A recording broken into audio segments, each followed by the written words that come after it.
फलसफी को बहस के अंदर खुदा मिलता नहीं, डोर को सुलझा रहा है और सिरा मिलता नहीं। नमस्कार, मैं हूं राजीव और आप देख रहे हैं घूमता हुआ आईना। छत्तीसगढ़ का बस्तर और सीमावर्ती राज्य महाराष्ट्र का गढ़चिरौली एक बार फिर नक्सल घटना के कारण सुर्खियों में है। छत्तीसगढ़ के सुकमा में नक्सलियों ने 25 जवानों की हत्या कर दी, तो वहीं गढ़चिरौली में लैंडमाइन ब्लास्ट में एक पुलिसकर्मी शहीद हुआ जबकि 19 जवान घायल हो गए।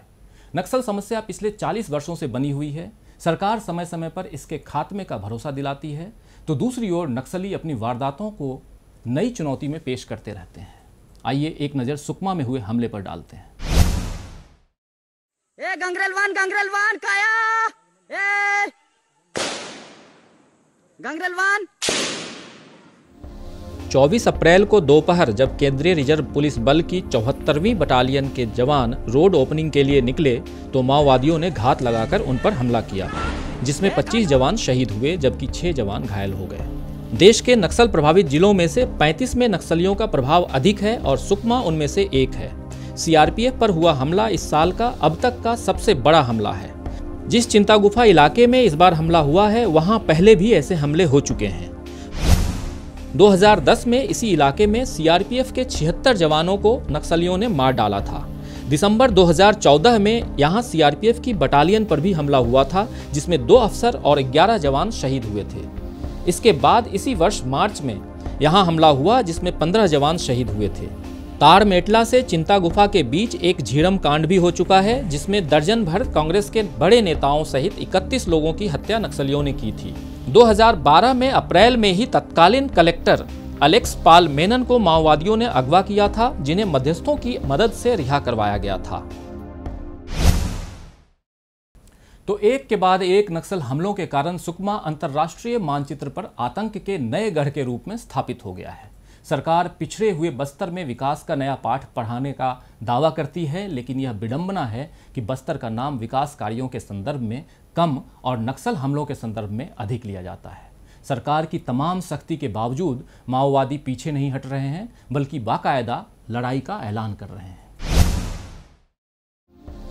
माओवादियों की ओर से एक ऑडियो क्लिप के जरिए बयान जारी किया गया है, जिसमें माओवादियों के प्रवक्ता विकल्प ने कहा है कि नक्सलियों ने यह हमला सुरक्षा बलों की ओर से की जा रही कार्रवाई के विरोध में किया है। माओवादियों का कहना है कि पिछले साल छत्तीसगढ़ में मारे गए 9 माओवादियों और फिर ओडिशा में कथित रूप से 9 ग्रामीणों समेत कुल 21 लोगों के मारे जाने के खिलाफ कार्रवाई की गई है। नक्सलियों ने यह भी कहा है कि यह हमला भेजी में पिछले 11 मार्च को किए गए हमले की ही एक और कड़ी है। इस साल वह सुरक्षा बलों को परास्त करेंगे। तो देश में और छत्तीसगढ़ में नक्सलवाद कैंसर की तरह फैल चुका है। इसका एहसास प्रथम स्टेज पर ही सत्ताधीशों को हो गया था, लेकिन इस बीमारी को टालते रहने का नतीजा यह हुआ कि अब यह पूरी तरह जानलेवा बन चुका है। विडंबना यह है कि अब भी इसका इलाज सही दिशा में नहीं हो रहा है। सरकारें अब तक यह नहीं तय कर पाई हैं कि नक्सली समस्या कानून व्यवस्था की समस्या है या फिर सामाजिक और आर्थिक समस्या है। लालकृष्ण आडवाणी के गृह मंत्री रहते हुए वामपंथी चरमपंथ का शब्द पैदा हुआ, जबकि मनमोहन सिंह ने प्रधानमंत्री रहते हुए कहा था कि यह देश की सबसे बड़ी समस्या है। सरकारें बदल गईं, लेकिन नक्सल समस्या जस की तस है, बल्कि बढ़ गई है। आखिर इसका इलाज क्या है? देश कब तक इस तरह के गृह युद्ध में फंसा रहेगा? कब तक आदिवासी 2 पार्टों में पिसते रहेंगे? और कब तक हमारे जवान सरकार की गलतियों का खामियाजा भुगतते रहेंगे? इन तमाम सवालों पर चर्चा के लिए आज हमारे साथ मौजूद हैं देशबंधु के राजनीतिक संपादक शेष नारायण सिंह। शेष जी, आपका स्वागत है। तो शेष जी, सबसे पहले आपसे मैं यही जानना चाहूँगा कि आपकी निगाह में नक्सल समस्या की जड़ें कहाँ हैं? क्या यह महज आर्थिक असमानता की ही देन है या आतंकवाद का कोई नया रूप है? दोनों है। एक आर्थिक असमानता की वजह से शुरू हुआ था ये, और उसकी वजह से उस असमानता के इलाज के रूप में कुछ लोगों ने हथियार उठाने की प्रेरणा दी थी बहुत शुरू में। लेकिन जैसा अभी आपने बताया, वो शब्दों के वाकजाल में सरकारें फंसी रहीं और उन्होंने उसको बेवकूफ़ी ये हुई, गलती ये हुई कि शुरू से ही वह उसको पुलिस प्रॉब्लम मान के चल रहे थे, जबकि वो एक आर्थिक असमानता था, गरीबी की समस्या थी, गैर बराबरी की समस्या थी, और उस लेवल पे उसको अटेम्प्ट करने की कोशिश ही नहीं की गई। और उसका नतीजा ये है कि आज इतना बड़ा हो चुका है कि उधर पाकिस्तान से तरफ से आ रहा चरमपंथ, जिसको अडवाणी जी की भाषा में करें, जिसको मैं आतंकवाद कहता हूँ, वो भारी पड़ रहा है। और अब यहाँ पर जो छत्तीसगढ़ और अन्य आदिवासी इलाकों में जो गरीब आदमी है, उसके सामने अब कोई रास्ता ही नहीं है। वो तो शेर की सवारी कर चुका है, क्योंकि सरकार वहाँ है नहीं और वहाँ पे रिट चलती है आतंकवादियों की, और उन आतंकवादियों के सामने वो बेहाल है, परेशान है, और कहीं से कोई सहारा फिलहाल तो नहीं दिख रहा। नक्सलवाद शेष जी जिन अंचलों में फैला है, उनमें से अधिकतर आज़ादी के बाद भी विकास की मुख्य धारा में शामिल नहीं हो सके हैं। सरकारों का दावा रहा है कि हम विकास करना चाहते हैं, लेकिन नक्सली इसमें रोड़ा बनते हैं। सवाल ये है कि सरकार विकास को क्या मानती है। वहाँ पर आपने, जैसा आपने देखा, वहाँ छत्तीसगढ़ के बस्तर के कई इलाकों में बहुत बड़ी बड़ी कंपनियों को इन्होंने माइनिंग राइट्स दे रखे हैं, और बताया तो जाता वहाँ डायमंड भी है, इसलिए माइनिंग राइट्स एक बड़ी कंपनी लेके बैठी हुई। तो उन वहाँ पे वे फिर अपने ही ज़मीन में बेदखल हो गए हैं वो लोग। तो ये लोग विकास को बड़ी बड़ी सड़कें, बड़ी बड़ी इमारतें, बड़ी बड़ी चीज़ें बनाना ही समझते हैं। ये हुकूमत की ब्लाइंडनेस है, अंधापन है, और इसकी वजह से गलती दर गलती होती जा रही है। असल में जो डेवलपमेंट है, वहाँ का जो विकास है, उसमें जिसके घर में तुम विकास करने जा रहे हो, उनकी भागीदारी तो आप इंश्योर ही नहीं कर रहे। उनको आप उसमें, भाई तुम ठीक है, तुमको हम यहाँ से बेदखल करें, फलाने गाँव तुम्हारी जगह बना देंगे। अगर आप उनको कहीं ले जाकर उनका घर बसा देते हैं, तो जो ज़मीन से जुड़े हुए उनका खाने का समस्या है, वहाँ की जो सांस ली जाती है, वहाँ के जो ग्राम देवी हैं, ग्राम देवता हैं उनके, वहाँ कोई ये हिंदू गॉड्स नहीं होते, वहाँ हर गांव का अलग अलग देवता होता है। वो उनकी संस्कृति का, उनकी ज़िंदगी का, उनके अस्तित्व का हिस्सा होता है। वो सब आप उठा के दूसरी जगह बसा देते हैं। तो उनमें जो नाराज़गी है, उस नाराज़गी को इन लोगों ने कभी इनपुट लिया ही नहीं। और जो नक्सलवाद फैला रहे लोग हैं, जो आतंकवाद फैला रहे लोग हैं, उन्होंने उसी को, और इसमें दो राय नहीं है कि नक्सलवाड़ी के बाद जो मूवमेंट शुरू हुआ था, उसमें जो मार्क्सिज्म लेनिनिज्म है, उससे भटके हुए लोग थे। बाद में आपने देखा बंगाल में वो सब कंफ्यूज हो गए, कहाँ गए कहाँ नहीं गए। लेकिन यहाँ पे जोर क्यों पकड़ गया? क्योंकि यहाँ गैर बराबरी इस लेवल पे थी कि इन्होंने कहा भाई इससे बचने का तरीका है हम जो बता रहे हैं, तो बंदूक उठा लो। शुरू में तो बंदूक उठाया उन्होंने जी। और लेकिन जब कहीं कुछ दिखा नहीं तो वापस आना अगर कोशिश करते हैं, आप जानते हैं, आप उस इलाके को बहुत अच्छी तरह जानते हैं, वापस आने की कोशिश अगर कोई नक्सली करता है तो ये उसको आने देंगे जी। तो ओवरऑल वहाँ के जो वहाँ बच्चे हैं, वहाँ के जो नौजवान हैं, उनके शिक्षा और स्वास्थ्य की भी बात, जैसा हम लोग क्या वो भी तो नहीं देखते हैं, नहीं कर रहे हैं ना। यही तो मैं कह रहा हूँ कि इन्होंने फ्रॉम डे वन, आज भी अगर ये चाहते हैं कि फ़ौज लगा के, देख कश्मीर में देख तो रहे हैं, फ़ौज लगा के आप फोर्सेस से कुछ नहीं कर सकते। जो वहाँ लड़के मारे जा रहे हैं पैरामिलिट्री फोर्सेस के, वो गरीब आदमियों के बच्चे हैं, रोजी रोटी के लिए वहाँ गए हुए हैं। वो भी उतने ही गरीब हैं जितने वो नक्सली गरीब हैं, एक दूसरे को मार रहे हैं और सरकारें अपना कुछ नहीं कर रही। वहाँ के लोगों की शिक्षा, दीक्षा, उनके स्वास्थ्य की चीज़ें, उनकी और दुनिया भर की चीज़ें न करके ये अपना जो मॉडल का विकास है उसको लाते हैं। जैसे एक उदाहरण अभी दिया जा रहा था कि एक श्रीमान ने तोता पाला, उसको घी में सने हुए लड्डू खिला रहे थे, उसका हाजमा खराब हो गया। तो सवाल है कि हम जो कहते हैं वो तुम करो, वो विकास है। जो तुम कहते हो विकास नहीं, उनका विकास तो ये है कि आराम से रहें, उनको आप शिक्षित कर दो, उनको एम्पावर कर दो, उनकी लड़कियों को शिक्षा कर दो, उनकी स्वास्थ्य में बीमार होने पे मरने वाली बातें ख़त्म कर दो। और ये विकास है। आप अपना विकास, जो कि आपको वहाँ इंडस्ट्री लगानी है, वहाँ से दोहन करना है खनिजों का, वो करना है तो करिए, फिर भोगिए। हालांकि इसमें एक बात जोड़ना चाहूँगा शेष जी कि छत्तीसगढ़ सरकार ने वहाँ जो नक्सल प्रभावित बच्चे हैं उनके लिए कुछ स्कूलों की व्यवस्था की, न सिर्फ छत्तीसगढ़ में, मतलब बस्तर में, रायपुर में भी और दिल्ली में भी, और बच्चे पढ़ रहे हैं। लेकिन वो नक्सल प्रभावित बच्चे हैं, वो गमले हैं सर। वो आप एक बाग को उजाड़ के कुछ पौधों को गमलों में सजा के आप उसको हजारा से पानी दे रहे हैं, ये नहीं चाहिए। वहीं पे क्यों नहीं उनका विकास किया सरकारों ने? और आज क्यों नहीं जो प्रोग्राम्स बनते हैं डेवलपमेंट के, वो वहाँ को ध्यान में रख के क्यों नहीं बनते? क्योंकि बिना ज़मीन के आप स्कूल खोल देंगे, आप पढ़ाएंगे क्या? ये तो यही तो पढ़ाएंगे आपकी दूसरा वर्ल्ड युद्ध, विश्व युद्ध कब हुआ था, और ये इस राजा ने ये किया, इस राजा ने वो किया। जो वहाँ पे जो विकास के बुनियादी बातें हैं, उन लड़कों को निकल के क्या आप जो आपकी मुख्य धारा है वहाँ पे क्या आप उनको नौकरी देने लायक स्किल डेवलपमेंट कर रहे हैं? क्या उन बच्चों के स्वास्थ्य के लिए आप मलेरिया से मरने वाले लोगों की संख्या कम कर रहे हैं? और अगर वो कैंपों में कर रहे हैं तो ये आपकी हार है। तो यही है शेष जी की आदिवासी इस लड़ाई में दोनों ओर से पिस रहे हैं। एक ओर सरकार की धार है तो दूसरी ओर से नक्सलियों की मार है। आखिर इसको किस रूप में आप देखते हैं? ये बहुत ही बर्बरता की आखिरी सीमा है। जो सरकार की धार है उसमें भी गरीब आदमियों के बच्चे जाके उनकी तरफ से लड़ रहे हैं, और जो नक्सलियों के जो आका हैं वो उस गरीब आदमी का शोषण कर रहे हैं, उनके घरों में घुस रहे हैं, उनका अन्न छीन रहे हैं, उनके खाने पीने की चीज़ें ले रहे हैं और उनको शील्ड के रूप में इस्तेमाल कर रहे हैं। तो इस समस्या का निदान फिर वही है। और दूसरा यह है कि सरकारों का जिम्मा जो है वो उसको ख़त्म करने में बिल्कुल इंटरेस्टेड नहीं।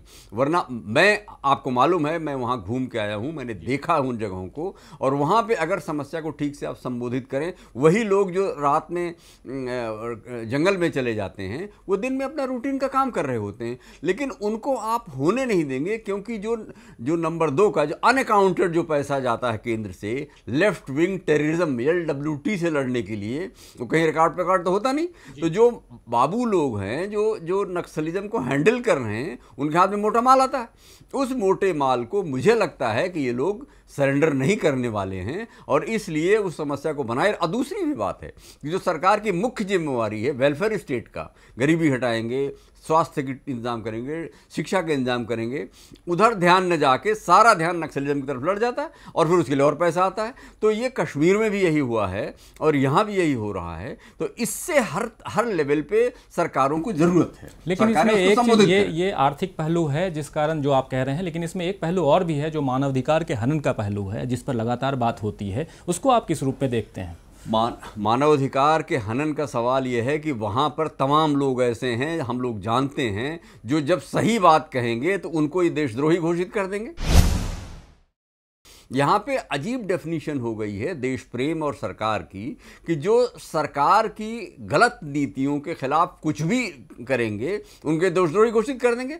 और मानवाधिकार जो है, सही बात यह है कि दोनों तरफ से गरीब आदमी के बच्चे पिस रहे हैं, और अगर कोई उनकी आवाज़ को बुलंद करने की कोशिश करता है तो ये उसको दुश्मन मान लेते हैं। मैं ये मानने को तैयार नहीं हूँ कि केंद्र की या राज्य की जो राजनीतिक लीडरशिप है वो इस तरह का कुछ कर रही है, लेकिन जो बाबू लोग हैं वो अपनी जो ऐशो आराम की ज़िंदगी है उससे हट के डेवलपमेंट करने के लिए तो आपको मच्छरों के बीच में जाना पड़ेगा, वहाँ जाना पड़ेगा, उन्हें जाना पड़े, सारा देश को नक्सलिज्म में लगाए रहो।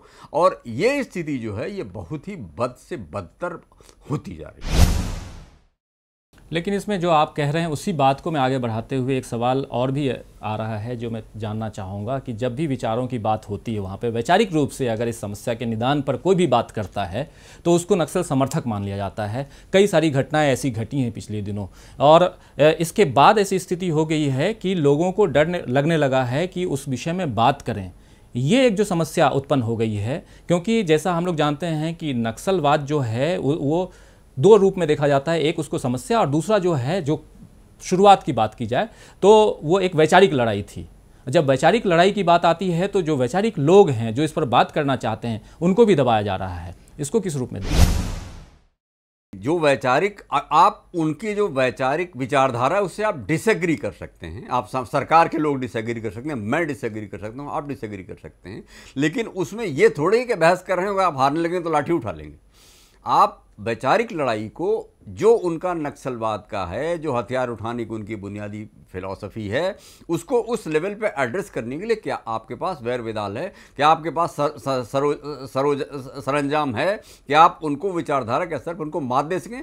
क्योंकि अगर विचारधारा के स्तर पर आप उनको मात नहीं देंगे तो वो आइसोलेट नहीं होंगे। उनको आइसोलेट करना पहली शर्त है। ये ध्यान रखिए कि जहाँ भी आतंकवाद बढ़ता है वहाँ पर एक तो आइडियोलॉजिकल लेवल पे शुरू होता है, लेकिन बाद में फिर उसमें पंजाब का आपने देखा था कि बाकायदा एक बिजनेस के रूप में आतंकवाद वहाँ शुरू हो गया था। लोगों को मारने के लिए, लोगों को सेटल करने के लिए यूपी में मोहनोचवा आ गया था, जिसको भी कत्ल करना था, मारना था, लोग रात में मोहनोचवा के बहाने जाके मार डालते थे। तो ये स्थितियाँ भी होती हैं और हमें लगता है कि वहाँ भी जो वेस्टर्न इंटरेस्ट है वो लोगों को एलिमिनेट करने के लिए नक्सलवाद का बहाना ले रहा है और ये बहुत ही बुरा है। और उसमें फिर हम कहेंगे कि जो लड़के, जो पुलिस के लड़के, जो सीआरपीएफ के, बीएसएफ के, आईटीबीपी के जो लोग भी वहाँ लगे हुए हैं, वो भी गरीब आदमी के बच्चे हैं और वे भी खामखा के लिए सरकारों की गलतियों का खामियाजा भोगने के लिए अभिशप्त कर दिए गए। इसमें एक बात और आती है शेष जी कि जो सीआरपीएफ के जवान वहाँ लगे हुए हैं वो चूँकि बाहर से आते हैं, उनको वहाँ का लोकल जो